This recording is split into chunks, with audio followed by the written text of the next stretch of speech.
Welcome everyone. This is Extreme Beachcombing by John Anderson. That's me. I have John's Beachcombing Museum in Forks, Washington. I've been beachcombing and packing things back for 47 years. I call it Extreme Beachcombing because I'm not driving the beach, driving to the beach to hike the beach. I am hiking in trails, rugged trails, over headlands, using ropes. So it's fairly extreme. This is Norwegian Memorial Beach. You always got to take a camera with you. Cameras are just amazing. You can catch things that you won't see it again because the ocean changes everything all the time. Some of the things when you're beachcombing is take your family, take your friends, make some good memories. These are my two boys. This is Patrick and this is Steven. We just got to the beach and they've already found a buoy and are dragging it along. And no matter who you're with, friends or family, it just makes a big impact on them and their lives, and it's good exercise too. This is the crew again. These are my two nephews, Eric and Kyle, and Patrick and Steven, my boys. Another trip onto the beach. Sometimes you got to talk them into it, but usually you can't get them to go home when you're time to go home. This is my daughter-in-law and my granddaughter, Stephanie and Eva. So we get the whole family down there. My boys were down there when they were 2 weeks old. They were down in a pack like that onto the beachcombing with me. My oldest Patrick, his wife Stephanie, it's my wife Debbie and me. This is Elephant Rock, Tunnel Island and Elephant Rock down at the Raft River. This looks like a herd of elephants in a row. There's this snout here, feet, another one coming behind it. This part here isn't here anymore. This fell off a few years ago. The nose fell off, so you don't look like that anymore. So that's why you got to take pictures all the time. This is the Tree of Life at Claylock. This is all eroded out and the tree's still growing, just hanging in the air there by the roots. It's pretty famous. It's only 100 feet down the beach from the parking lot at Claylock Campground. This is the holy grail of beachcombing, is to find a glass float. One day we found this glass float, my buddy and I, and kind of get your adrenaline going when you find one. There's not many out there now. They quit making them in the early 60s and quit using them. Here's me, here's a glass float. That's right where I was laying. I was with my little brother and he went to the beach with me because he wanted to find a glass float. So we're hiking down the beach and he keeps going ahead of me in the driftwood. He keeps going ahead of me, trying to find it first. Well, then there was this big steel buoy out on the beach and he goes, oh, I'm gonna go get a picture of that. So he went down to take a picture. I walked about 10 more feet and I found that glass float, and boy, was he mad. So here we are in Hawaii. This is one morning we started finding glass floats. This is Ron, my friend Ron in Sanford in Hawaii. He's rolling 2 rolling pins and 2 glass floats. That day and the next day we found 14 floats. 4 of them are rolling pins. The rolling pins were used in the octopus fishery. Just the shape of them, they tie the 2 ends, hang them off of a line down to an octopus pot. So we found 4 more besides that. I found a glass brick. And this is one of my best buddies, Kenny, and my sister-in-law's sister, Debbie. She's really into beachcombing. So this was another beach and we found all these buoys here together. And this is my other buddy, Jack. We went to school together. We go out once a week at least, beachcombing and packing buoys off. Jack and Kenny, they both help pack buoys off, but their wives won't let them bring them home, so they end up all at my place. So you got to choose your friends wisely. Now this is in Hawaii. We have some friends there. We're beachcombing there. This beach is Camilo Beach. They call it Junk Beach because if they don't clean that beach every month, at the end of the year, there's 6 to 12 feet of plastic on the beach. And it's really good beachcombing. And this is what they beachcomb for in Florida and Texas Gulf Coast. These are sea beans, sea hearts, hamburger beans, sea purses, some coconuts, brain beans, and all kinds of other little beans. They're tropical drift seeds that come up from the Amazon, float up the current up the Atlantic, and come into the Gulf Coast and wash ashore with the sargassum seaweed. And then you'll always catch a sunset on the beach. I have thousands of sunset pictures and they never get old. But the problem with this is if you're down on a remote beach and you're going to go back to the vehicle before dark and you're catching a sunset, you're going to be walking back in the dark through the forest. And here's another thing you really want to find when you get to the beach. This is a message in a bottle. At the museum I have a 3-ring binder full of, you know, probably 100 messages and bottles that I found. I write to all of them that I can to correspond with them. Some of them reply. So these are all messages and bottles, notes and bottles that I found over the years. This was a gal's cell phone and stuff I found. It goes on, German sailors, ship surgeons, school kids doing their bottle projects. When you write to these school kids, the whole class writes back to you. Lots of them. There's letters to Santa in Spanish, real funny ones, scientific ones. My favorite one is from little Johnny from Eastern Washington. He tells about his class doing a science project, throwing the bottles out, the drifting of it, where it washed up. And he goes on to tell about his school. And he says, I have 2 brothers and 1 sister. My dad wrestles a lot. I got a stepmother too. She is lazy. Signed, your friend John.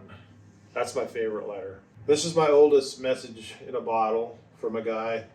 He threw it out, Beach Trail 4, Claylock. 41 years later, it was found 5 miles down the beach at Ruby Beach. It either was hung up in the driftwood or it went around the ocean currents a few times, ended up back in the same spot.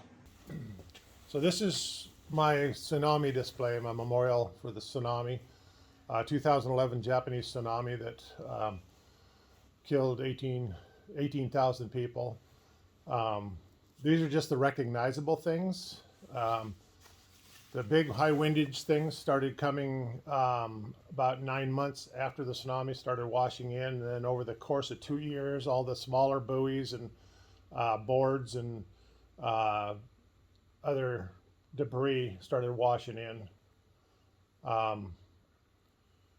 There's the Japanese good luck god of fishing and agriculture statue, mannequin heads that were used for scarecrows.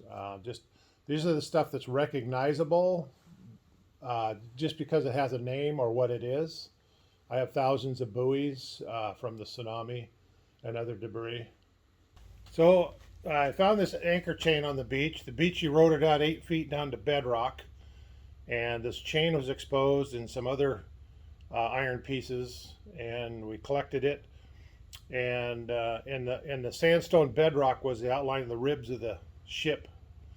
And the marine archaeologists told me that it was from the 15th or 16th century, but there was no way to identify it, no bell or anchor. So this is Yellowbanks. We go with the scouts into Lake Ozette, camp there, and then we hike a trail out to the beach. And the scouts picked these buoys up and they made a raft. They wanted to take it out in the ocean. And I says, no, you guys don't have your life jackets. I says, you have to go back to the canoes up the lake, which was 2 miles away, and get your life jackets. And they go, oh, dang it. Well, a little bit later, they come back and they had all these crab pot buoys, these little crab pot buoys, all tied tight around them. Wanted to know if that would work. They were on them really well. I says, okay, go ahead. And they went out in the waves, and the waves moved them down the beach, and they came back in. So, and this is some of the stuff I packed back. This is kind of like one trip, 2 trips maybe right here. A lot of the buoys and stuff, and there's always a bunch of small stuff you pack back. A lot of totes that you can put things in. I use a lot of the things. This sign's from a log raft, because every vessel has to have a number. My house is 30% lumber from the beach. My garage is 85% lumber from the beach. My beach cabin is probably maybe 50% lumber from the beach.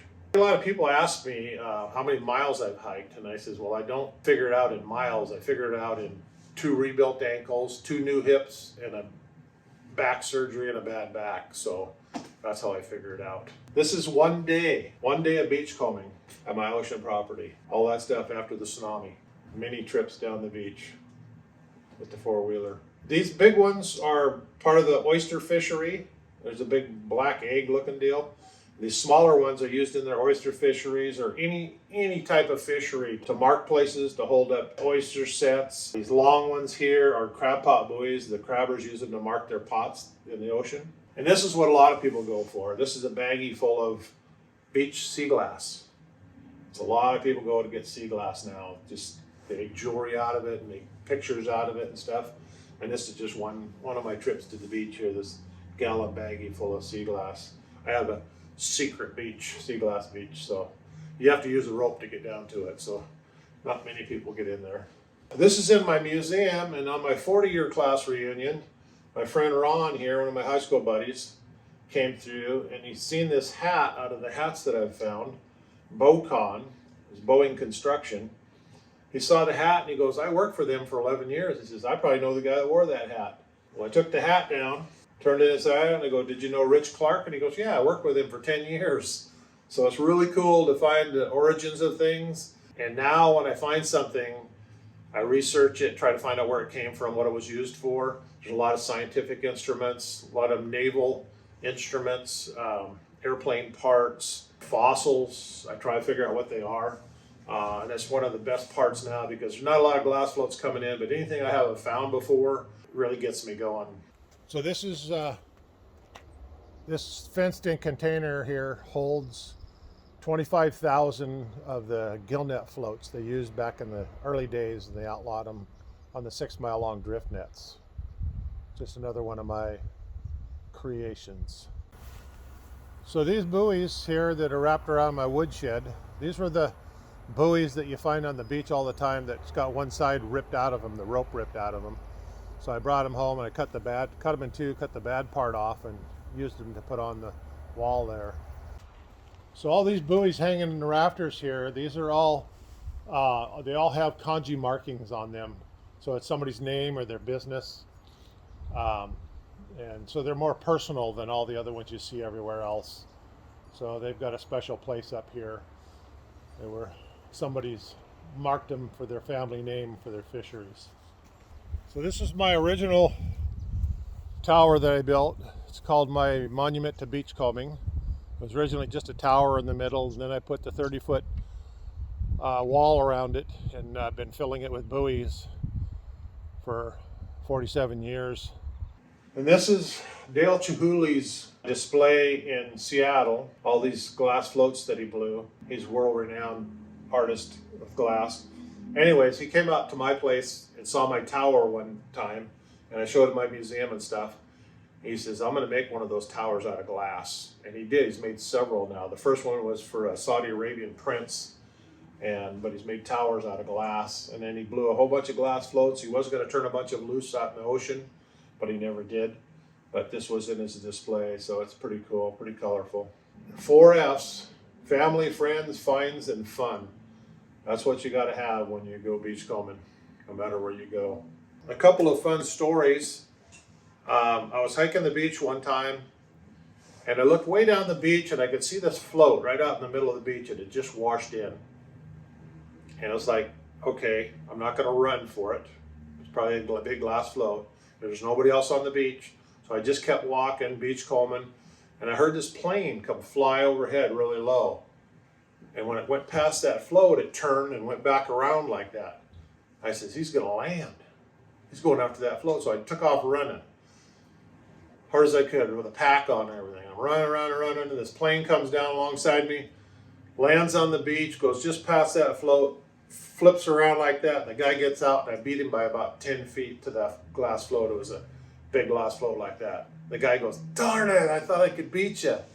It was like, oh, I was dying. But anyway, the guy turned out to, I knew him, and he flew the float and my other floats out for me and took them back to his place, and I picked them up when I got back from the beach. So, like I told you, I always watch for the tides, and I got down the beach. It was good beachcombing. I kept going, and I had to come back around the headland, and I had to take my clothes off, put them on top of my head, and walk through the water to get around this headland, and then put my clothes back on. That was a close call. I've been down there and stormed so bad that you had a pack load of floats, and you're packing a lot of weight, but you still had to lean almost a 45 into the wind. We had the Memorial Day storm one time, and it was brutal. I had a boomerang, a mast ring on my back, big iron ring off of a sailing ship, weighed 80 pounds, and we're down there with a buddy, and it was just blowing sideways hard, and we crossed this big log across the creek. When we got off the log, the the log floated out to the ocean. So we're taking a rest on the other side because we have only got about 3/4 of a mile to go to the parking lot. And we look down the beach, and here comes these Boy Scouts hiking in single file, just marching right towards the creek. And there's one of the adults is in the lead, and he just marches right into the creek, and the scouts are following him. He goes down to one knee, and he's sitting there trying to hold on. And the creek's kind of pushing him. The scout behind him falls down. The guy turns around, grabs that scout, and they're both getting pushed out to sea. And I shucked my pack off, and I ran down there, and I ran out across the water, and I grabbed that guy and that kid, and I drug them back over to the beach, with full packs and everything. And then one of the other kids got washed out into the big waves, and it was really storming.